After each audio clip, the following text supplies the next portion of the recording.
My friends, we're living in a very dangerous era, one in which both liberal and conservative media are conspiring against the American people, and I'll show you just what I mean.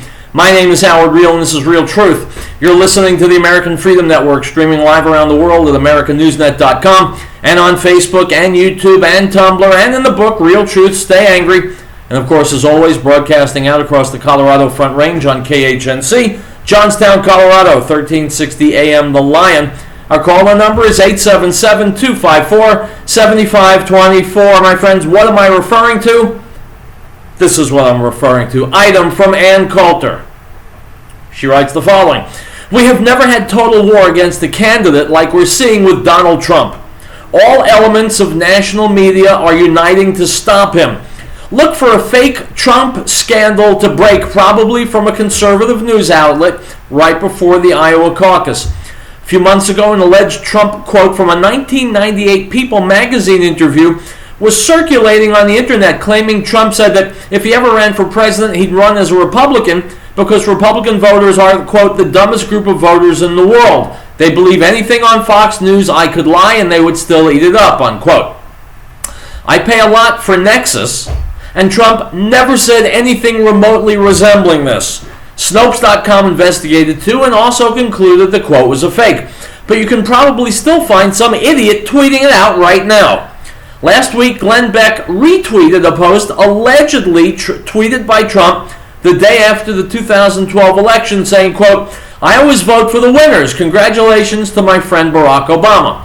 If that doesn't sound like Trump, it's because Trump never said it.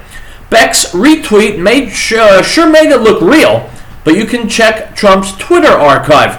All the stories about Trump being a fraud keep turning out to be the real frauds.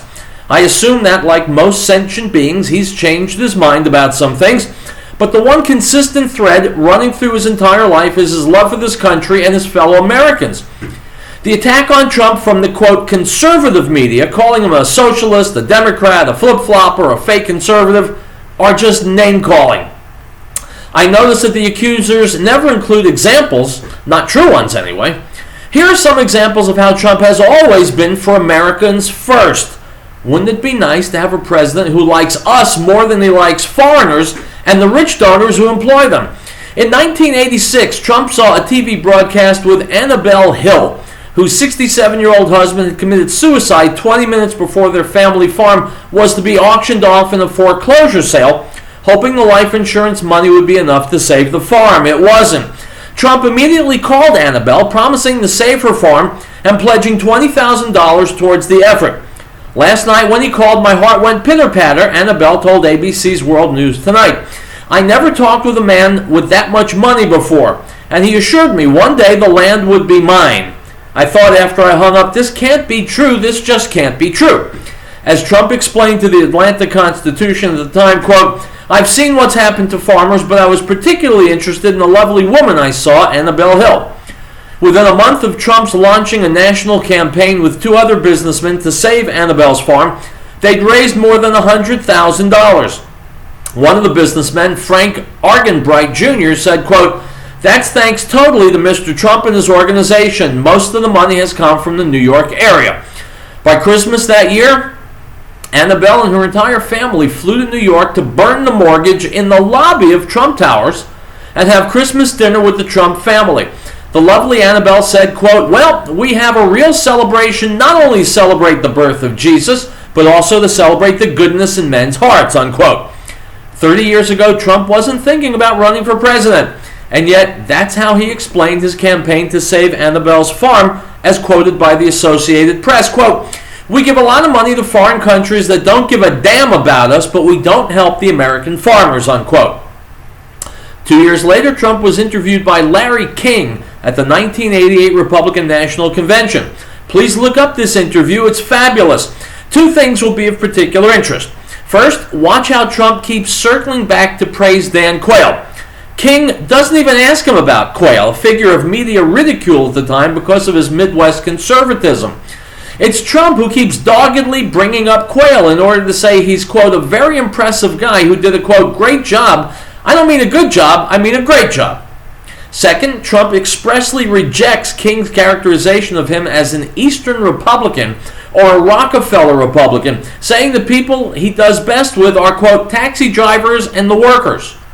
Trump's business is real estate, and real estate can't be outsourced. His flag is planted in this country. If America goes down, his empire goes down. Conservative pundits keep assuring clueless viewers that Trump is not a, quote, real Republican. They seem not to grasp that most viewers are saying, that's fantastic! Thanks for reminding me! I look forward to conservative talk show hosts 20 years hence billing themselves as Trump Republicans. Looking at what the party has become, I certainly hope he's not a real Republican. I know he's a real American. That used to be the same thing. Unquote. My friends, this is a brilliant piece from Ann Coulter. The spark of this was the special edition that National Review magazine put out with 22 different Republican pundits saying that Donald Trump is not a true conservative and we should not vote for him. Well, those pundits can basically kiss Americans' asses. National Review magazine has been pilloried in the media. It's been shown to be basically unimportant. The talking heads are just that, talking heads, and when they're busy listening to themselves, they're not listening to Americans who find Donald Trump the only candidate who both hears what America is saying and B, is chutzpahdik enough, is bold enough, brazen enough to kick ass and get done what needs to be done. The talking heads don't get it. They want Trump to be one of their House conservatives. Well, where the hell have the conservatives been throughout the Obama presidency? For 7 years, the conservatives have done nothing, said nothing, kept their heads up their asses, and rolled over every time Obama has spoken a word. So if that's what conservatism is, we can bury it right now. What we need is someone who can fix problems. We need someone who can bring solutions. That Trump can do, and that the talking heads at National Review cannot do. As I said in the opening, we're living in very dangerous times. Used to be we had something approximating an objective media which presented the facts and allowed you to come to your own conclusions. Those days are gone. We've got media on the left, we got media on the right, and neither of them is serving us, the American people. It's Monday. The show's called Riell Truth. I'll be right back.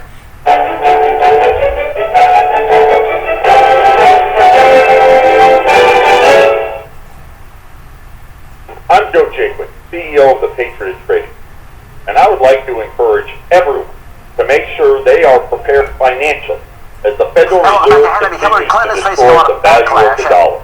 Since the closing of the gold window in 1971, the Federal Reserve has led the way in the explosion of debt and the devaluing of your money. They openly say that they need 2% inflation, which simply means they hope to devalue your money, and they want to do this every single year, year after year. I know it's hard to understand, but the Federal Reserve believes in prosperity through debt and growth via the devaluation of your future. To learn more about how to protect yourself, visit us at allamericangold.com or call us at 800-951-0592 and protect yourself against the devaluing of your money. And the Word became flesh and dwelt among us, and we beheld his glory, the glory as of the only begotten of the Father, full of grace and truth. John bore witness of him and cried out, saying, This was he of whom I said, He who comes after me is preferred before me, for he was before me. The Gospel of John, chapter 1, verse 14 and 15.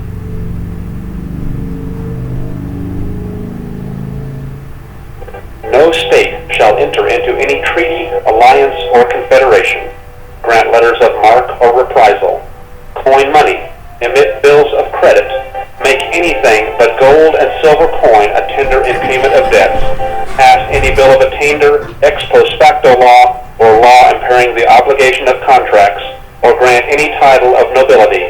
Article 1, Section 10.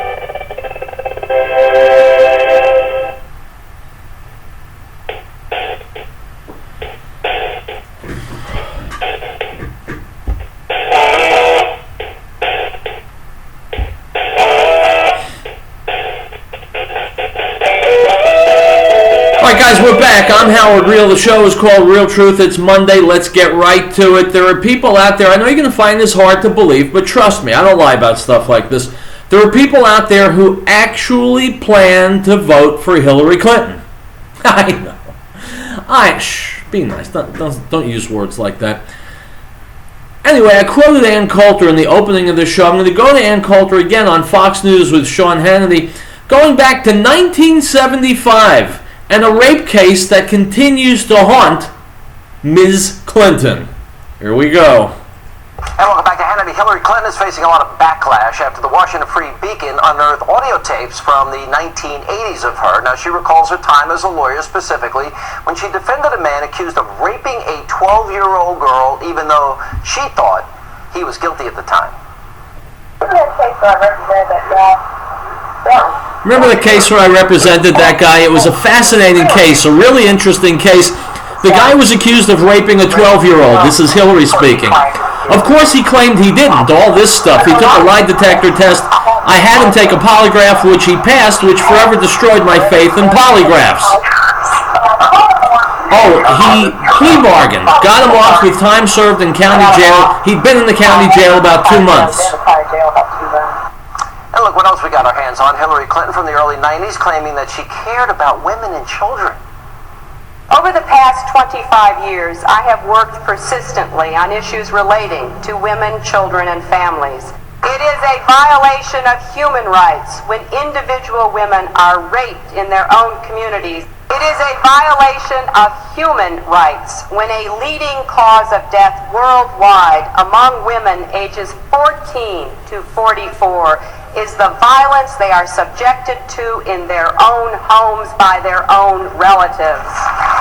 Here with reaction to more of the always outspoken Ann Coulter, nobody in the media is covering this story. Now, she got the guy off with time served, even though she said, I gave up my faith in polygraphs. So she's defending somebody she knows is guilty of raping a 12-year-old girl, gets him off, is laughing about it on tape, Right. and then is the great champion of women. Right. Right. Well, first of all, I do love the Southern accent, not as much as when she does a black accent, but the Southern accent is fun. No, I think this is a pretty serious matter, and I first heard about it on your radio show. I didn't know what you were talking about. I don't think this is going to go over well with normal people because it fits in with the whole idea, both of the Democratic Party and particularly the Clintons, that they are just con artists pretending to care about the little guy while they're using legal trickery to perpetrate injustices on the weak and powerless, which is what Hillary Clinton did here. I mean, this poor girl, if you read about what the crime was, it's quite shocking, more than comes across in that little fake Southern accent conversation she gives. It was two guys who brutally raped and beat a 12-year-old girl who was a virgin. She was made infertile. She was in a coma for 5 days. And Hillary Clinton not only defended this guy, do not believe what they are saying elsewhere, that lawyers are required to do this. Oddly enough, I am a lawyer. I practice law. I don't know any lawyers who have defended criminals. I mean, personally. She said she did it as a favor. You have to reach out to take these cases. No one forces you to defend, Ted Bundy. It's always the same lawyers doing it. In any event, she submitted an affidavit claiming that this poor 12-year-old girl was a fantasist, that she had falsely accused other people before. When the girl was presented with this recently, she didn't know that Hillary had worked so hard to get her rapist off. She said, I don't know what she's talking about. She's lying in this affidavit. How can we trust her as president if she'll lie in a court case to defend the rapist of a young girl? And I just think it fits into this whole, I feel your pain phoniness of the Clintons. Often the scandals that hurt the most, like Gary Hart, for example, being caught in the monkey business having an affair. When it hurts the most is when it fits into an image a sneaking suspicion people already have about you, and that is the suspicion people have about the Clintons, the big defenders of women and children. She's laughing about getting a guilty rapist off. I think this is a big issue. I think it's bigger than Benghazi. And I got to tell you, and you think back to the last election campaign, and one of the big stories was that Mitt Romney may have cut some kid's hair in high school. No, the guy signed with a contrast is just shocking. What is it, the Cranbrook School up in Grosse Pointe, Michigan? They have to go back 40, 50 years, and I think the kids' parents were defending Mitt Romney, some high school alleged prank that neither the family nor Mitt Romney remembered, and they're running that every day on the cover of the Washington Post. This is when Hillary Clinton was an adult, when she was a practicing lawyer, and it fits in with what I would say not only about the Clintons, but about the Democratic Party generally, this nonsense. I never want to hear about the Republican war on women anymore. In addition to this, we have just this week New York taxpayers spending $40 million to pay off 5 savage rapists from Central Park, which I've written about a lot, including in my book Demonic. There's no question that these 5 were guilty. And again, it's just legal chicanery and the powerful putting one over on innocent victims of rapists. You have sold multiple #1 best-selling books. $84,000 for a $14 or $15 million advance. Hillary claiming she was broke the year she got an $8 million book deal. Seriously. And then she says, now today, that, well, Bill and I aren't well off. And meanwhile, Chelsea Clinton says, I tried real hard to care about money. She got a $600,000 salary for almost a no-show job in television. Yes. What did they calculate it was per minute? Oh, like $16,000 per minute Chelsea spent on NBC's airwaves. No, Hillary does not have the light touch that Bill Clinton does, and that's saying something, since I don't think he's so charming and charismatic despite the rumors. But that business about dead broke, what's funny is to see liberals, they flash back and forth between viciously attacking Mitt Romney for having worked for his money. He gave away all the money he inherited, worked for his money, made himself a wealthy man, and then when Hillary Clinton, who has acquired all of this money by being married to an adulterous president, and we must make a president now, that's how she gets her money, and they turn around and start citing, FDR. Well, we want our presidents to be richer than we are. Wait, you weren't saying that about Mitt Romney. It was all Mr. Elitist out of touch. Ann Coulter, good to see you. If Ann Coulter is suggesting for one moment that liberals are hypocrites, she's right. Item from ABC11.com, Dateline, Gainesville, Florida. A video showing a police officer in Florida playing basketball with a group of kids is going viral, along with a message from the department. It all happened back on January 15th. Gainesville police said Officer Bobby White was headed to a call after someone complained about kids playing basketball loudly in the street. When Officer White made it to the scene, he approached one of the boys. You believe someone's calling to complain about kids playing basketball in the street? Do you believe that? Officer White could be heard on the video asking. I don't know who called, but obviously I ain't got no problem with it. Then Officer White joined in the game, all captured on dash cam. As he was leaving, he told the boys he might be back to play the next day and he may bring more officers with him. The video ends with a message, quote, so if you call GPD to complain about kids being kids, this is how Officer White is going to handle it. We're going to let kids be kids. We're going to focus on the ones that commit crimes. Unquote. My friends, once in a while you find a news item that restores your confidence in common sense. Let kids be kids. And if there's someone in a house nearby who's got so much nothing to do, who's so small-minded, so persnickety, that they need to call the police because the kids are making noise playing basketball, my friends, I've played basketball for many years. There's not that much noise you can make. This cop reacted exactly correctly, and it's refreshing to see. When I first saw the headline, I was waiting for a piece about one of the kids being shot or tased or pepper sprayed. Instead, the cop had some common sense, knew how to relate to kids.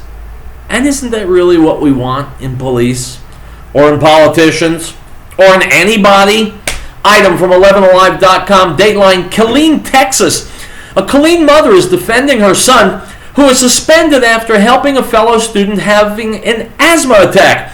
Anthony Rules, 15, said his 8th grade classmate was wheezing and gagging for 3 minutes on Tuesday morning and no one did anything. But when Ruelas did do something, he apparently broke the rules. He may not follow the instructions all the time, but he does have a great heart, said Mandy Cortez, Ruelas' mother. Unquote. What happened was Anthony Ruelas apparently carried his classmate to his inhaler so he could save his life. and in so doing, he broke the school's rules. Well, we know that most schools' rules are made by jackasses, and this is no different. This kid possibly saved a fellow student's life, and he was punished for it. That's about the IQ level of many school administrators. I think it's time for someone to be fired. Item from the Daily Caller. 2 Dutch pro-immigration filmmakers published a video Saturday of themselves getting brutally robbed at a refugee camp in Calais, France, known as the Jungle. Journalist Maaike Engels and photographer Tuan Voten were attacked at knife point while obtaining footage for their documentary called Calais, Welcome to the Jungle. The video shows Voten getting tackled down by 3 masked men before one threatens Engels with a knife. Unquote. My friends, this is a good way to quickly jumpstart someone's IQ. Here are these 2 Dutch, as I said, pro-immigration filmmakers. I'm thinking they're not pro-immigration filmmakers anymore. You know the old thing, a liberal is just a conservative who hasn't been mugged yet. These jackasses were pro-immigration until they got mugged by immigrants. Now maybe, because they're liberals and so they have a diminished capacity to learn, but maybe they have.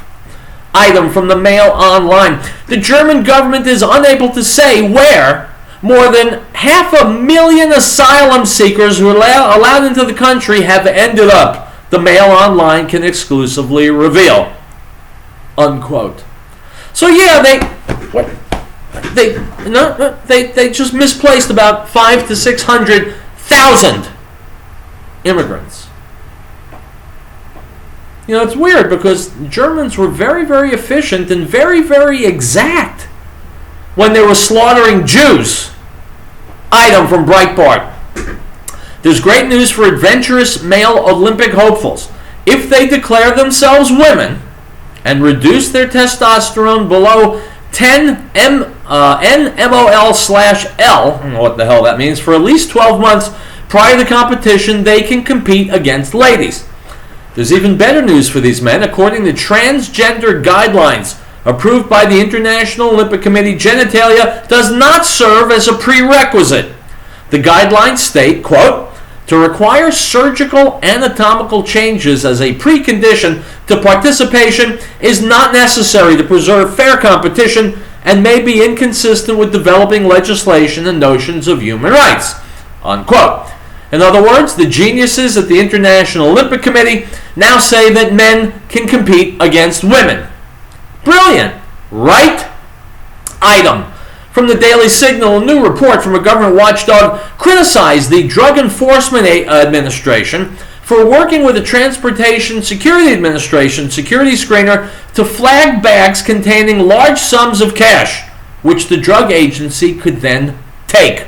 According to the investigation from the Department of Justice's Inspector General released earlier this month, the TSA agent was registered with the DEA as a paid confidential source. The Inspector General's report said the TSA security screener working with the DEA to identify luggage with large sums of cash was promised a reward based on the amount of money seized. Unquote. My friends, for all those of you who thought TSA and the agents who work for it were only stupid, well, they're also dishonest. Item from the Daily Mail.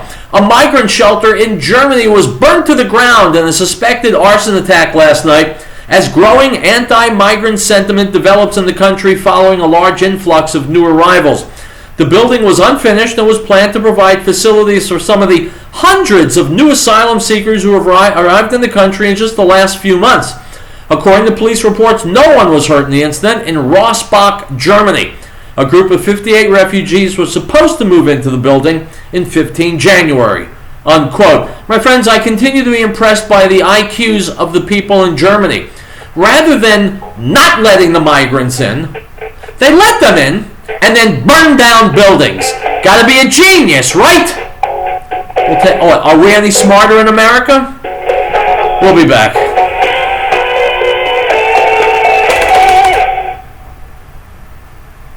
We all know that our government is out of control. What are the points of people in it? How can we, the people, bring it back to the people's servants, not the people's masters? Liberty Forum and the Freedom Rider says officials in government must be made accountable for their actions. AccountabilityRevolution.com is the place to go to learn how you can actually make that happen.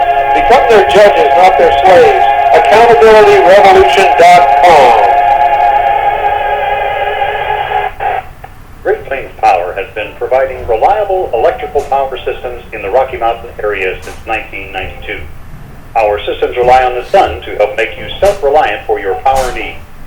Solar energy can be scaled to fit any situation, from complete power independence to backup power for the short term. Our expertise focuses on standalone power, but we have extensive experience with utility interactive systems as well. Custom-tailored capabilities as modest emergency lighting all the way to commercial scale power. Great Plains Power is a full-service company. We service everything we sell. We provide and design turnkey packages, custom design system, and parts for do-it-yourself. With more than 20 years of specialized experience at your disposal, let us know what your power concerns or goals are. Reach us by phone or the internet. Call 303-239-9963. That's 303-239-9963. Or go to GreatPlainsSolar.com. Now this is the testimony of John when the Jews sent priests and Levites from Jerusalem to ask him, "Who are you?" He confessed and did not deny, but confessed, "I am not the Messiah." And they asked him, "What then? Are you Elijah?" He said, "I am not." "Are you the prophet?" And he answered, "No." The Gospel of John, chapter 1, verse 19 through 21.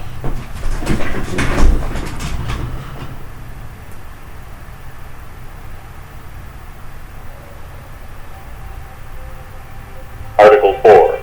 The right of the people to be secure in their persons, houses, papers, and effects against unreasonable searches and seizures shall not be violated, and no warrant shall be issued but upon probable cause, supported by oath or affirmation, and particularly describing the places to be searched and the persons or things to be seized.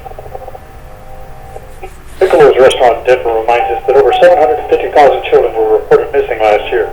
Over 58,000 of these were abducted by non-family members. Keep an eye out for youngsters at play, and if you see anything suspicious, contact the authorities immediately.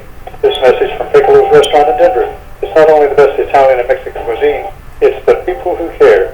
Give them a call at 303-757-5166. 303-757-5166. Piccolo.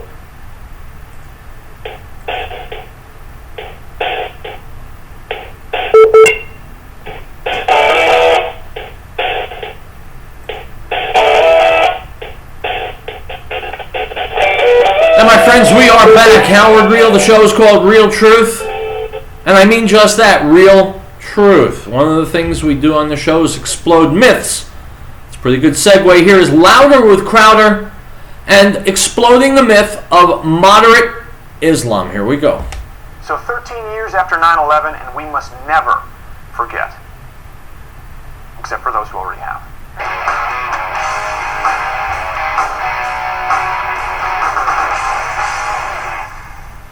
Step aside Al-Qaeda or Taliban. Evil's gotten a fresh coat of paint in ISIS. The only thing that's changed is the name. But would a terrorist organization by any other name still smell as sweet? Now, this administration has gone to great lengths to ensure that ISIS doesn't tarnish the good name of Islam. Now let's make two things clear. ISIL is not Islamic. After all, it's just one very small, lone extremist group. It's not like Islam promotes murder, discrimination, or hatred anywhere else in the world, right? Except for literally everywhere else in the world. Disregarding Iraq or Syria because they're clearly the minority, let's look to the more moderate Islamic countries. I mean, it's not like virtually all Islamic countries are legally allowed to kill non-Muslim converts. Granted, that could seem incriminating, but there are places like Pakistan that haven't officially sanctioned the death penalty, so there's that, though honor killings are still common and legal. But how is the UAE even on that list? It's the most moderate Islamic country in existence. Leftists even vacation in Dubai. Oh my gosh, I love Dubai. Oh, I know. Turns out that even in Dubai, if you're Muslim and you try to convert, death penalty. That was a crazy night. Yeah, it was. So I'm thinking about converting to Christianity. How did you think this was going to end? And what about women? Progressives and feminists alike have declared Islam to truly be a religion of peace. Of course, none of them live under Islamic rule because those broads would be speaking out of turn. And where could they live? Can't do Egypt because of the 91% genital mutilation rate. Can't do Saudi Arabia where women can't drive, vote, travel abroad, or enroll in higher education unless their hubby says so. Can't do Pakistan where literally thousands of women are killed every year in legal honor killings. But what can you expect for a group who make up a majority of hell according to Muhammad, sexism be upon him? Well, what can we say, ladies? If you don't want to be a hell-bound second-class citizen, you shouldn't have been born a girl. But let's look back to the most moderate Islamic country, the UAE. Even there, along with legally killing converts and banning free speech, men can legally beat their wives. Step aside, Ray Rice. You've got entire nations in front of you. Gross human rights violations in virtually every Islamic country. Can you imagine if we try to incorporate Islamic law here in America?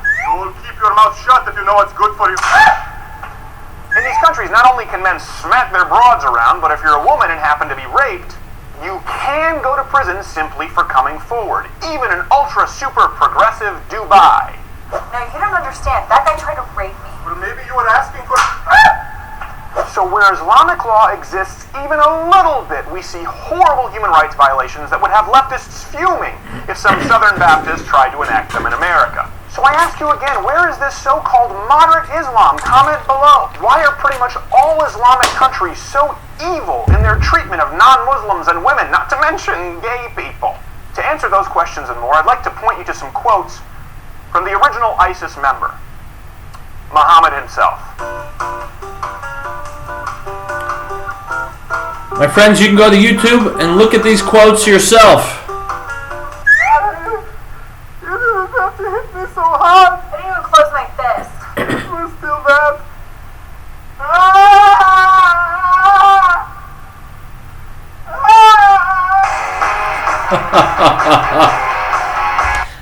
Folks, go to louderwithcrowder.com.